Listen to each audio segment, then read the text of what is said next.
તો બોલો, જાણીતા સિંગર કિંજલ દવે એમની જૂની સગાઈ તોડી અને પછી પ્રેમમાં પડ્યા અને ધ્રુવીન શાહ જે પોતે બહુ સારા સંપન્ન કુટુંબના સરસ વ્યક્તિ છે અને પોતે બિઝનેસ પણ ચલાવે છે, ફિલ્મોમાં પણ કામ કરી ચૂક્યા છે.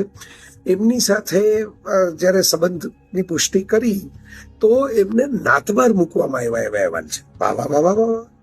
આ તો નરસિંહ મહેતા સાથે નાતે કર્યું પછી શું થયું એ બધી ખબર જ છે. ભલું થયું ભાંગી જંજાળ કરતા નરસિંહ મહેતા તો નીકળી ગયા. કૃષ્ણ ભક્ત નરસિંહ મહેતા સાથે જે થાય એ આજે 21મી સદી 25 વર્ષની થયા પછી એ થાય તો શરમજનક બાબત છે.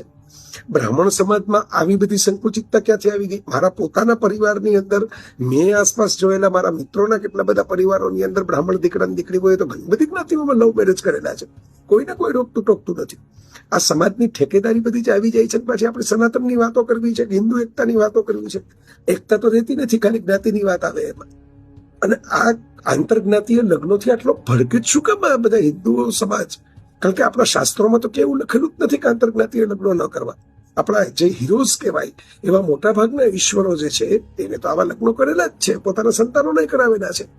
એટલો મહત્વનો છે ને માણસે પોતે કોની સાથે જીવવું એ સમાજ છે નક્કી કરી દે. આ સમાજ કઈ આમ તો કોઈને ટેકા કરવા માટે આવતા નથી. આમ દુઃખી થતા હોય, કોઈ આપઘાત કરતા હોય ત્યારે તો રોકવા આવતા નથી.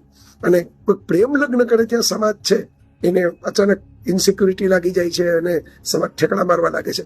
મારું તો પૂરેપૂરું સમર્થન છે કે વધારે આંતરજ્ઞાતીય લગ્નો થશે તો નેશનલ ઇન્ટિગ્રેશન થશે. જે રાષ્ટ્રીય એકતા જે છે એ ખોવાઈ ગઈ છે એ જશે.